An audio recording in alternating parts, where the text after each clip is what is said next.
उस बैठक की, जिस बैठक को लेकर अब कहा जा रहा है और ये सवालिया निशान भी उठ रहे हैं कि क्या वक्फ बिल अब ऑन टाइम आने वाला है, क्योंकि जेपीसी की अंतिम बैठक जब गुरुवार को हुई तो इस बैठक में भी जमकर हंगामा हुआ।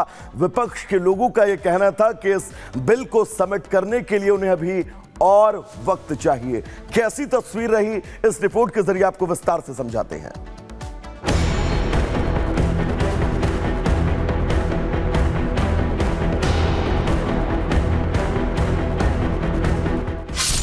वक्त पर घमासान बरकरार,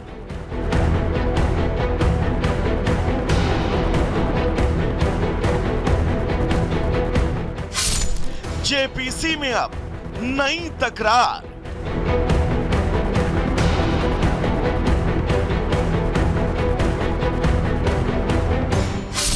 शीतकालीन सत्र में बिल लाने की तैयारी।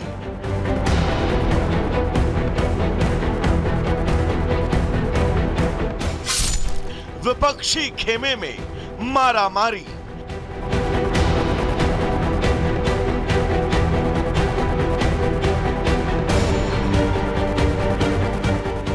वक्फ संशोधन विधेयक को लेकर अब सत्ता पक्ष और विपक्ष के बीच संयुक्त संसदीय समिति के समय को लेकर खींचतान शुरू हो चुकी है।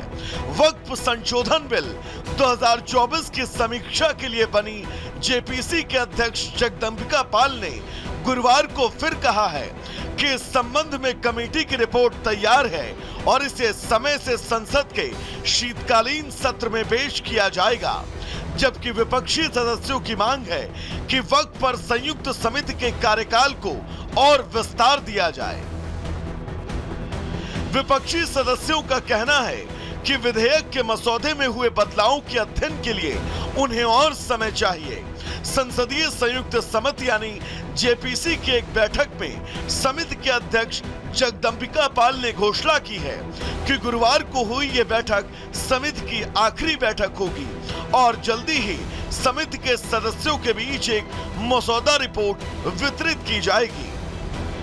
तो वहीं ऐसा सुनते ही विपक्षी दलों के सदस्यों ने हंगामा और नारेबाजी शुरू कर दी।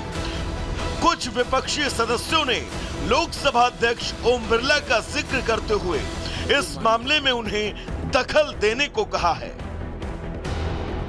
आपको बता दें कि वक्फ बोर्ड के संशोधन कानून की समीक्षा रिपोर्ट सोमवार को शीतकालीन संसद सत्र के शुरू होने के पहले हफ्ते के आखिरी दिन पेश की जानी है।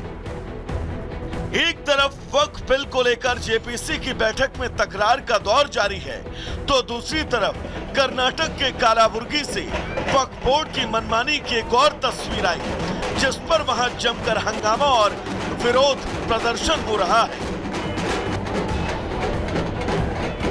वक्फ बोर्ड में संशोधन को लेकर सरकार पहले दिन से ही प्रतिबद्ध है, लेकिन विपक्ष इसे लेकर हंगामा कर रहा है। सरकार का पक्ष है कि इस बिल से वक्फ की मनमानी पर अंकुश लगेगा, क्योंकि वक्फ बोर्ड के सताए हुए लोगों की लंबी फहरिस्त सिर्फ एक राज्य तक ही सीमित नहीं है। देश के लगभग हर राज्य में आपको वक्फ बोर्ड के सताए हुए लोग मिल जाएंगे, जहां वक्फ के नाम पर लोगों की संपत्तियों को हड़पने का काम धड़ल्ले से चल रहा है।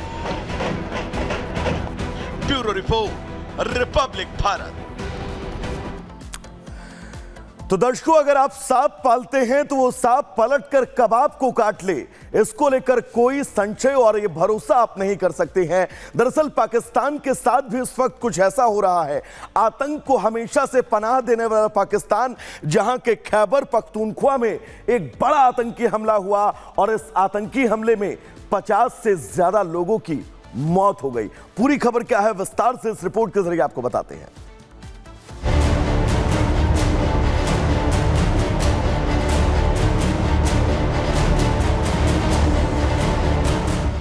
दहला पाकिस्तान,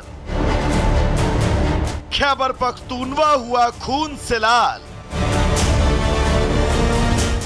अपने ही जाल में फंसा पाकिस्तान, 50 से ज्यादा लोगों की चली गई जान। एक बेहद पुरानी कहावत है कि जो इंसान दूसरों के लिए गड्ढा खोदता है वो खुद ही उसमें जा गिरता है। आज ये कहावत पाकिस्तान पर बिल्कुल सटीक बैठ रही है। पाकिस्तान के खैबर पख्तूनख्वा में साइंटिस्ट ने 50 से ज्यादा मासूम लोगों को मौत के घाट उतार दिया। इस घटना की चर्चा पूरी दुनिया में है। ये वही पाकिस्तान है जो आतंकियों का सबसे बड़ा पनाहगार है, लेकिन आज हालात ये कि वही आतंकवादी उसके लिए खतरा बन गए हैं। ये घटना उस समय घटी जब अफगानिस्तान की सीमा से लगे खैबर पख्तूनख्वा प्रांत के कुर्रम से कई गाड़ियों का काफिला गुजर रहा था। जानकारी के मुताबिक पहले से घात लगाए आतंकियों ने यात्रियों से भरी गाड़ियों पर अंधाधुंध फायरिंग शुरू कर दी। हमला इतना भयंकर था कि कुछ लोगों को समझने का मौका न मिला कि आखिर हो क्या रहा है। तब तक उनकी जान चली गई। हमले की विभीषिका की जो तस्वीरें, उससे ये समझा जा सकता है कुछ गाड़ियां पूरी तरह छलनी हो चुकी हैं और शीशे हमले के बाद पूरी तरह खत्म हो चुके हैं। इस हमले में अब तक 8 महिलाओं और 5 बच्चों समेत 50 से ज्यादा लोगों की जान जा चुकी है। 20 से ज्यादा घायल हैं। स्थानीय मीडिया के मुताबिक काफिले में 200 से ज्यादा गाड़ियां मौजूद थीं। यही वजह है कि मरने वालों का यह आंकड़ा और भी बढ़ सकता है। इस हमले को लेकर शहबाज सरकार के खिलाफ घेराबंदी भी तेज हो चुकी है। विपक्षी पार्टियों ने इस हमले को पाकिस्तान सरकार की नाकामी बताया। वहीं सरकार मामले पर डैमेज कंट्रोल में जुट गई। पाकिस्तानी पीपुल्स पार्टी के अध्यक्ष बिलावल भुट्टो जरदारी ने खैबर पख्तूनख्वा के कुर्रम जिले में यात्री वाहनों पर गोलीबारी की निंदा करते हुए कहा कि कुर्रम जिले में निर्दोष नागरिकों को निशाना बनाना बेहद कायरतापूर्ण और क्रूर है। हमले को अंजाम देने वालों को न्याय के कटघरे में खड़ा करेंगे।